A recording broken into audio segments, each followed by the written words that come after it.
Bonjour Eldarcéan. Bonjour à vous Nathalie. Donc voilà, c'est la sixième petite conversation que nous avons concernant les Écritures et Oui. ces nouvelles Écritures. Donc nous avons bien noté votre conviction personnelle profonde concernant le livre de Mormon, mais bon, sans vouloir couper les cheveux en quatre, j'aurais quand même besoin de quelques petits éclaircissements concernant notamment la venue de la venue merveilleuse de cet ange que vous appelez Moroni. Parce que franchement, des plaques d'or dans une boîte en pierre, c'est Indiana Jones, quoi. Hein. Indiana Jones et l'Arche d'Alliance, rien de moins. Ben, Nathalie, vous ne pensez pas si bien dire. Allez, je vous emmène avec moi en 1933. Nous sommes en Perse, sur le site du palais de Darius Ier, à Persépolis. Et là, nous rencontrons un homme qui s'appelle Eric Schmidt.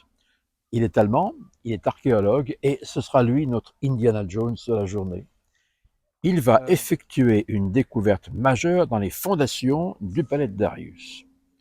Il va découvrir une boîte de pierre dont les angles ont été assemblés dans une sorte de ciment et qui contiennent des plaques d'or. Le texte est écrit en cunéiforme et il vante la grandeur de Darius et énumère ses possessions territoriales. Alors nous le voyons, certains scribes antiques n'hésitaient pas à consigner sur des matériaux précieux, non ferreux parce que ne se rouillant pas, comme l'or par exemple, ce qui leur paraissait être l'essentiel de leur histoire. Nous le voyons, Moroni s'inscrit donc dans cette espèce de tradition antique selon laquelle on conserve des écrits sacrés très importants en tout cas, sur des matériaux nobles et précieux comme l'or. Donc Moroni et ses plaques d'or ne sont pas un cas isolé, en tout cas un cas unique. Il y a eu un précédent. Il faut en effet se rappeler que Darius, c'est le 5e siècle avant Jésus-Christ. Moroni enterre ses plaques d'or au 5e siècle après Jésus-Christ. Il y a donc un millénaire entier, 1000 ans, entre Darius et Moroni. Donc Moroni ne faisait que répéter une pratique, une coutume ancienne, consistant à enterrer dans des boîtes de pierre pour les préserver des manuscrits, ou plus exactement des documents extrêmement précieux. Alors, nous le voyons, les stèles comme celle contenant le code d'Hammurabi, qui date quand même de 18 siècles avant Jésus-Christ, ou bien les textes des pyramides, qui datent, eux, de plus de 3000 ans avant notre ère, ou encore les parchemins trouvés près de la mer Morte en 1947, ne sont pas les seuls moyens de conservation des sources sacrées et des sources importantes. L'or est parfois utilisé, et comme l'or est extrêmement malléable, on le protège où et comment? Dans des boîtes de pierre. Exemple Darius, exemple Moroni et le livre de Mormon conservé sur des plaques d'or.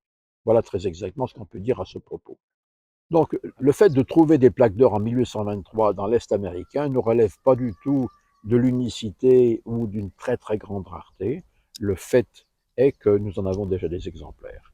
L'expérience de Moroni et l'histoire de Moroni et de ses plaques d'or n'est absolument pas quelque chose d'unique, mais correspond à une tradition très ancienne qui est maintenant avérée, grâce notamment à Eric Schmidt. Ah oui, intéressant. Mais j'ai une question. J'ai une petite question encore. Comment est-ce qu'on peut imaginer qu'un volume d'écriture sacrée ait été remise à Joseph Smith, à cet homme, par un ange dont on ne sait rien? Parce qu'on connaît bien les tables de la loi qui contiennent les 10 commandements, qui ont été remises à Moïse par Dieu. Et pourquoi ce serait un ange, seulement un ange qui les remettrait à Joseph Smith? Si c'est vraiment Mhm. la vérité. Alors, Nathalie, vous faites sûrement allusion à ce merveilleux film de Cécile B. Les Dix Commandements, 1954-1955, où l'on voit Dieu, sous une forme assez imagée et éthérée, remettre les deux tables de la loi à Moïse, deux tables de la loi qui contiennent donc les 10 commandements, sur lesquels va s'appuyer littéralement toute notre civilisation, au moins occidentale. Alors, il est bien certain que votre question se justifie.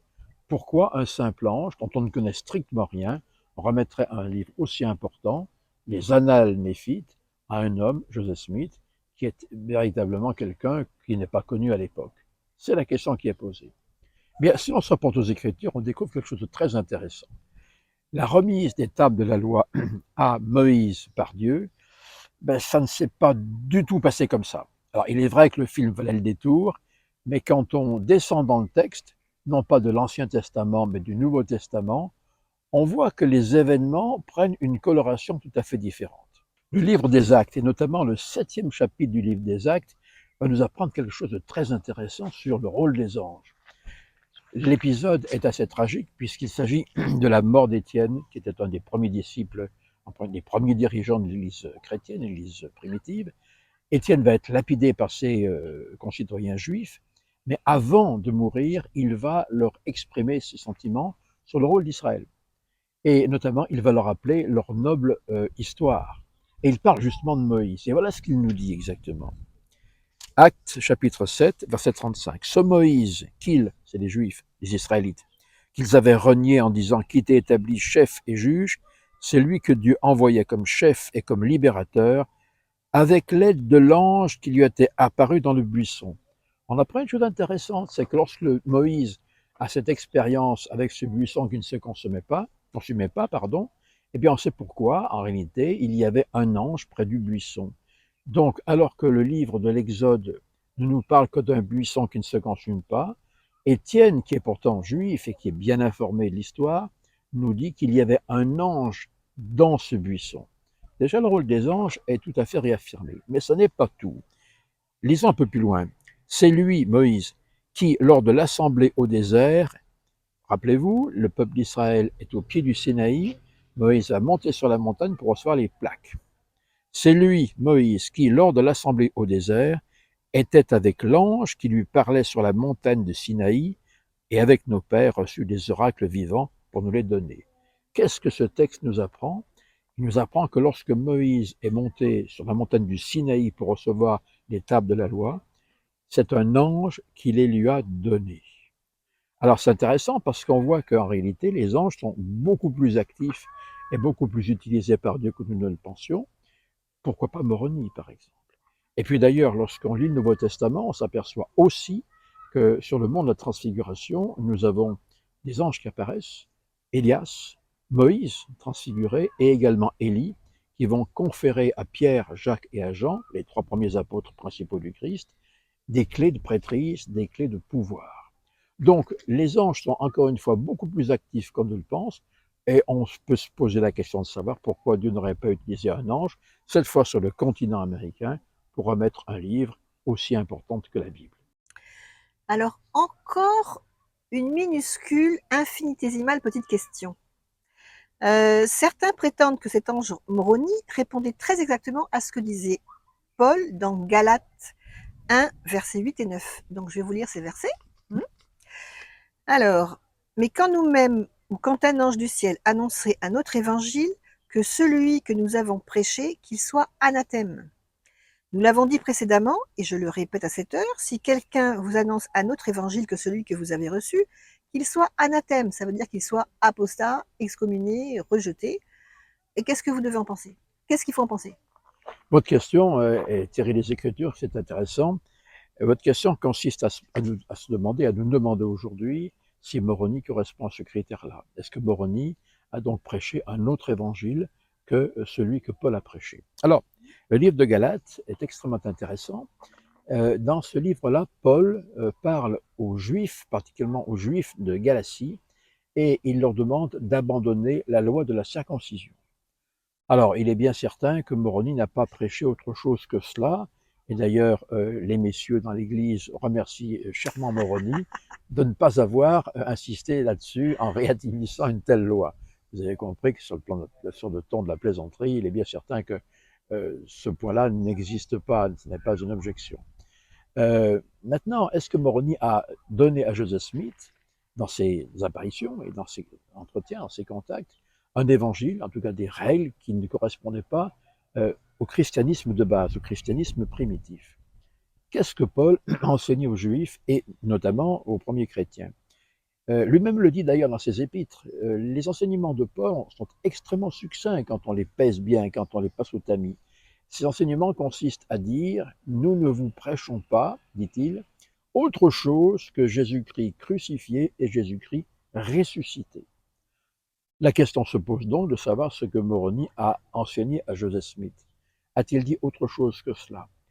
Joseph Smith nous dit que lorsqu'il voit apparaître l'ange Moroni, celui-ci va lui donner, va lui relire en quelque sorte un ensemble d'écritures. Ces écritures sont en particulier issues de l'Ancien Testament et elles parlent toutes du Christ, ou plus exactement de la seconde venue du Christ.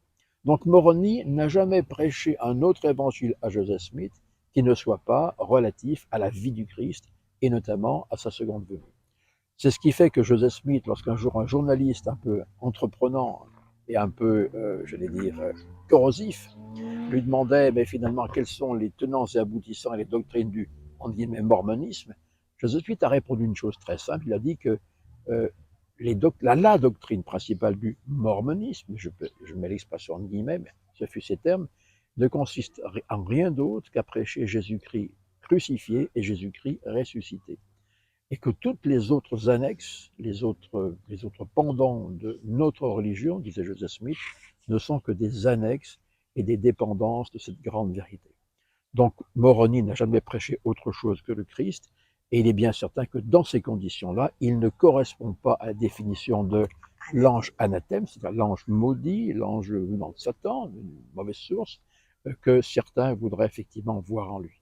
Il faut restituer aux Écritures leur juste coloration, et puis tout simplement les lire pour s'apercevoir que la question n'a pas lieu d'être. Admettons, d'accord? Admettons que tout ce qui est décrit par Joseph Smith soit déjà arrivé dans les temps anciens. Mais comment est-ce que vous pouvez affirmer que le livre de Mormon rivalise avec la Bible? Parce que déjà, le sous-titre, un autre témoignage de Jésus-Christ, est-ce que c'est pas un petit peu prétentieux? Cela se pourrait, Nathalie, cela se pourrait, mais à la condition unique que la Bible se trouve au centre de notre vie spirituelle et constitue le centre de gravité unique et indépendant de toute pensée religieuse. Et ceci, nous allons l'examiner dans notre 7e rencontre, à laquelle je vous invite dans quelques jours. Réservez la date. Elder Séan, merci. Merci pour ce moment partagé avec vous concernant les Écritures et la position du livre de Mormon par rapport à la Bible. Et rendez-vous pour une 7e rencontre pour la suite. Avec plaisir. À bientôt. À bientôt.